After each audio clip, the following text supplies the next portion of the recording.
sobre atendimento. Tribunal de Contas. Sobre tipos de equipes.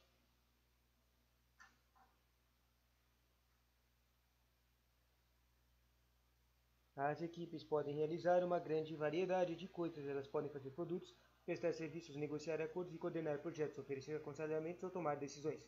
Equipe de soluções de problemas. Nesse tipo de equipe, os membros trocam ideias ou oferecem sugestões sobre os processos e métodos de trabalho que podem ser melhorados. Raramente, entretanto, essas equipes têm autoridade para implementar unilateralmente suas sugestões.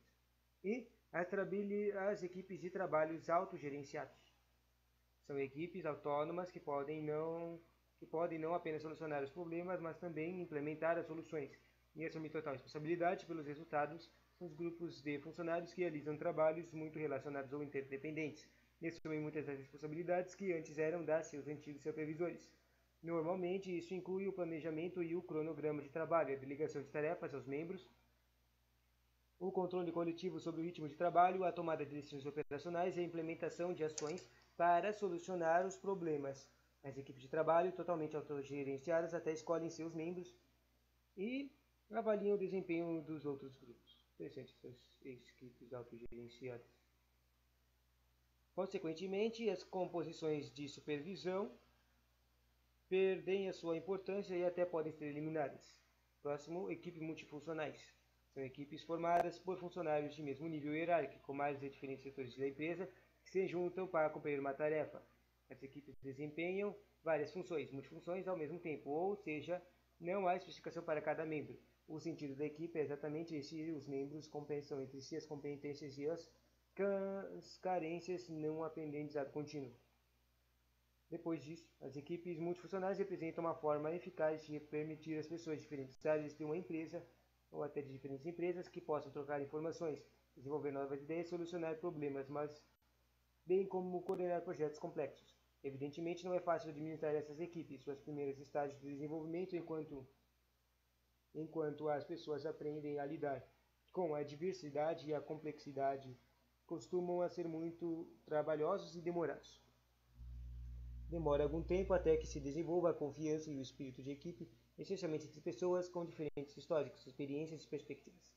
A próxima equipe é a equipe virtual. Esses tipos de equipes analisadas até agora realizam seu trabalho face a face. As equipes virtuais usam a tecnologia da informação para unir seus membros, fisicamente dispersos, a permitir que eles atinjam um objetivo comum. Eles permitem que as pessoas colaborem online, utilizando meios de comunicação, como redes internas e externas, videoconferências ou correios eletrônicos, quando estão separados apenas por uma parede ou um grupo de outro continente. São criados para durar alguns dias para a solução de um problema, ou mesmo alguns meses para a conclusão de um projeto. Não são muito adequados para tarefas rotineiras ou cíclicas. Em todo processo onde haja interação entre pessoas, também desenvolver relações interpessoais. Então, vamos desenvolver relações interpessoais. Interessante. Ao pensamento em ambiente de trabalho, onde as atividades são predeterminadas e alguns comportamentos não são precisam. Por que está escrito comportamentos são precisam? Comportamentos são precisos. Alguns comportamentos são necessários, alguns comportamentos precisam ser alinhados a outros, e isso sofre influência do aspecto emocional de cada envolvido, tais como comunicação, cooperação, respeito e amizade. À medida que as atividades e interações prosseguem, os sentimentos despertados podem ser diferentes dos indicados inicialmente, e então, inevitavelmente, os sentimentos influenciarão as interações e as próprias atividades. Assim, sentimentos positivos de simpatia e atração provocarão aumento de interação e cooperação, repercutindo favoravelmente nas atividades e ensejando maior produtividade. Por outro lado, sentimentos negativos de antipatia e rejeição tenderão à diminuição das interações ou afastamento das atividades, com provável queda de produtividade. Interessante essa coisa. Falo aqui de sentimentos positivos e negativos, né?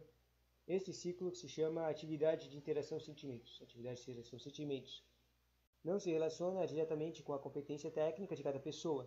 Profissionais competentes individualmente podem render muito baixo de sua capacidade por influência de sua situação de trabalho, do grupo e da situação de trabalho.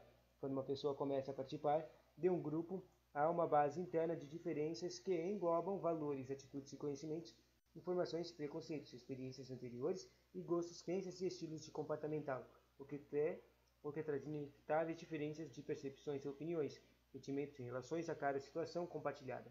Essas diferenças passam a constituir um repertório novo. O daquela pessoa naquele grupo, como essas diferenças são encaradas e tratadas determina a moralidade de relacionamento entre membros do grupo, colegas de trabalho, superiores e subordinados.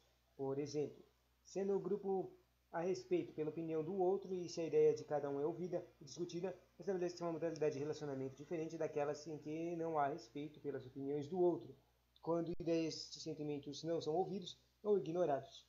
Quando não há troca de informações, a maneira de lidar com as diferenças de indivíduos cria um certo clima entre as pessoas e tem forte influência sobre toda a vida em grupo, principalmente nos processos de comunicação e de relacionamento interpessoal, no comportamento organizacional e na produtividade. Tá, tá, tá.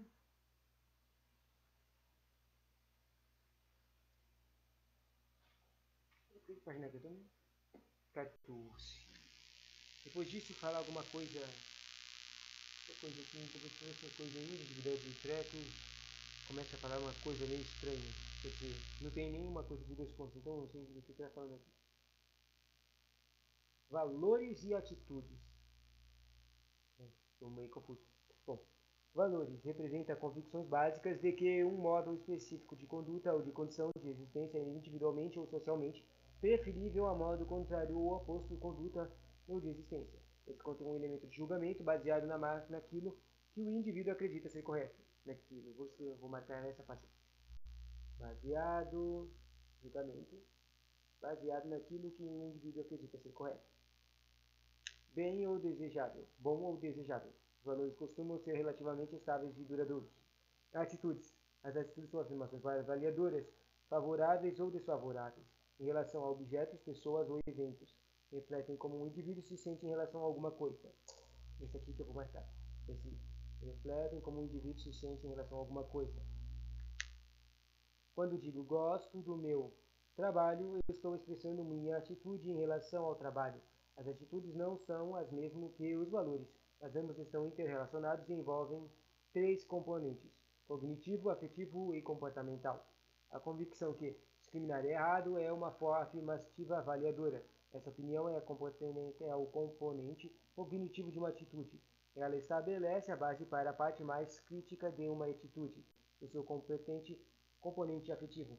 O afeto é o segmento da atitude que se refere ao sentimento e às emoções que se traduz na afirmação. Não gosto de João porque ele discrimina os outros. Finalmente, o sentimento pode provocar resultados no comportamento. O componente comportamental de uma atitude se refere à intenção de comportamentar de determinada maneira em relação a alguém ou alguma coisa. Então, para continuar no exemplo, posso decidir evitar a presença de João por causa dos meus sentimentos em relação a ele. Encarar a atitude como composta por 3 componentes: cognição, afeto e comportamento. É algo muito útil para compreender a sua complexidade e as relações potências entre atitudes e comportamentos, ao contrário dos valores das atitudes são menos estáveis. Convicção, atitudes, práticas. O próximo conteúdo vai ser sobre personalidade, relacionamentos e a eficácia no comportamento interpessoal.